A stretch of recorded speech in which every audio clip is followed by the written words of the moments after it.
నమస్తే అందరికీ.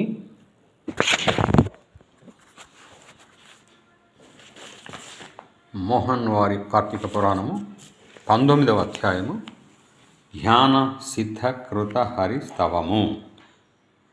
ధ్యాన సిద్ధుడిట్లు స్తుతి చేసెను. వేదవేత్తలు మేము వేదవేద్యునిగాను వేదాంతములందు ప్రతిపాదింపబడిన వానినిగాను గుహ్యమైన వానిగాను నిక్షలునిగాను అద్వితీయ మునిగాను తెలుసుకొనుచున్నారు. చంద్ర సూర్య శివ బ్రహ్మాదుల చేతను రాజుల చేతను స్థితింపబడు రమ్యములైన మీ పాదపద్మములకు నమస్కరించుచున్నాము. వ్యాఖ్యములతో చెప్పశక్యము కానివాడవు, శివునిచే పూజింపబడిన పాదపద్మములు కలవాడవు, సంసార భయమును తీసివేయు సమర్థుడవు, జన్మ సంసార సముద్రమందున్న శివాదుల చేత నిత్యము కొనియాడబడు వాడవు, చరాచర జ్ఞానులచే ప్రాణులచే స్తుతింపబడిన వాడవు, చరాచర ప్రాణులచే స్తుతింపబడిన వాడవు. పంచమహాభూతములు చరాచర రూపములైన అన్నభూతములు నీ విభూతి విస్తారమే. శంకరునిచే సేవింపబడిన పాదాలు కలవాడా, మీరు పరము కంటే పరుడవు. నీవే ఈశ్వరుడు. ఈ చరాచర రూపమైన ప్రపంచమంతయును దానికి కారణమైన మాయతో కూడా నీయందు తోచుచున్నది. త్రాడునందు పాము భ్రాంతి వలె పూలమాల భ్రాంతి వలె తోచుచున్నది అనగా లేదని భావం. ఓ కృష్ణ, నీవు ఇది మధ్యాంతములందు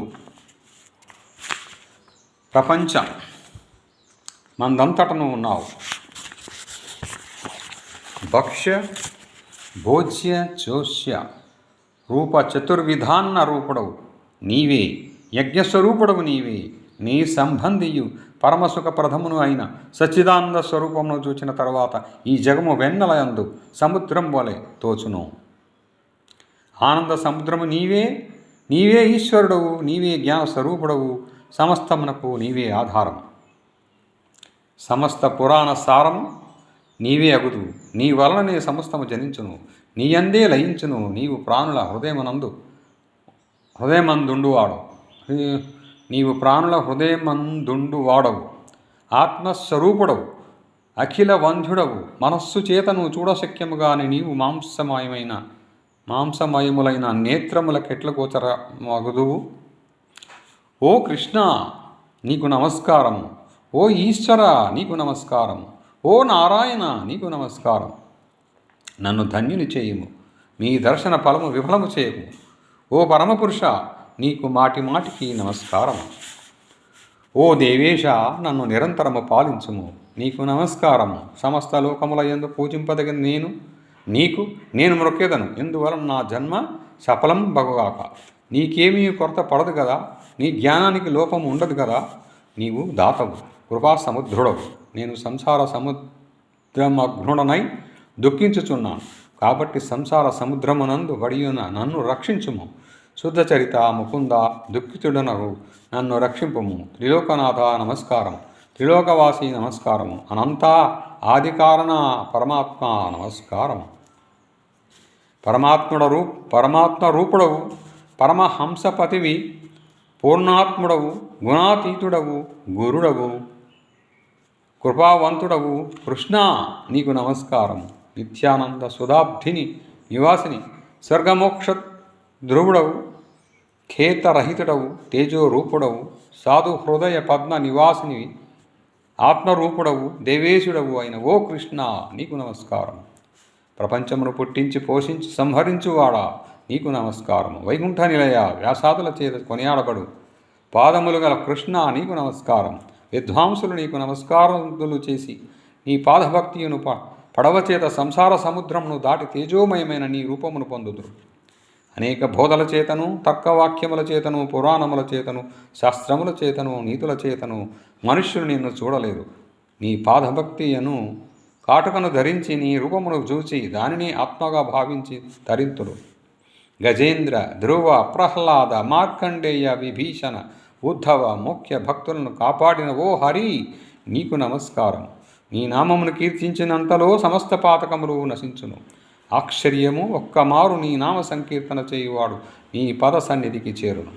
కేశవ, నారాయణ, గోవింద, విష్ణు జిష్ణు మధుసూదన దేవ మహేష మహాత్మ త్రివిక్రమ నిత్యరూప వామన శ్రీధర ఋషికేశ పద్మనాభ దామోదర సంకర్షణ నీకు వందనములు. ఓ కృపానిధి మమ్మలను రక్షించుము.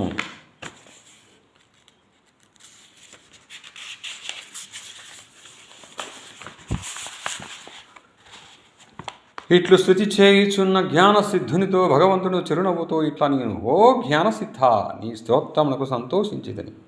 నా మనస్సు నీ స్తోత్రముతో ప్రసన్నమైనది. వరమిచ్చేదని కోరుకొను అని విష్ణువు పలికాను. జ్ఞానసిద్ధుడు ఇట్లా అడిగాను, గోవింద, నా యందు దయ్యున్న ఎడల నీ స్థానమును ఇమ్ము. ఇంతకంటే వీరు ఏ ఇతర వరము కోరను. భగవంతుడు ఇట్లు చెప్పాను, ఓ జ్ఞానసిద్ధ, నీవు కోరినట్లగును గాని ఇంకొక మాట చెప్పేదని వినుము. లోకమందు కొందరు దురాచారవంతులై ఉన్నారు, బుద్ధిహీనులై ఉన్నారు. వారి పాపములు నశించి వారికి ముక్తి కలిగడి ఉపాయమును చెప్పేదను వినుము. ఓ మినుంద్రులారా, మీరందరూ వినుడు. నీ చెప్పడి మాట ప్రాణులకు సుఖదాయకము. నేను ఆషాఢ శుక్ల దశమి నాడు లక్ష్మితో కూడా సముద్రమందు నిద్రించదను. తిరిగి కార్తీక శుక్ల ద్వాదశి నాడు మేల్కొనదను. కాబట్టి నాకు నిద్రాసుఖము ఇచ్చడి ఈ మాస చతుష్టయమందు శక్తి వంచన చేయక వ్రతాదులు ఆచరించి వారికి పాపములు నశించును, నా సన్నిధియు కలుగును. నాకు నిద్రా సుఖప్రదమైన ఈ మాస చతుష్టయమందు వ్రతమాచరించని వాడు నరకమందు పడును. ఓ మునీశ్వరులారా, నా ఆజ్ఞ మీద భక్తి మంతులైన మీరు ఇష్టార్థదాయకమైన ఈ వ్రతమును తప్పక చేయండి.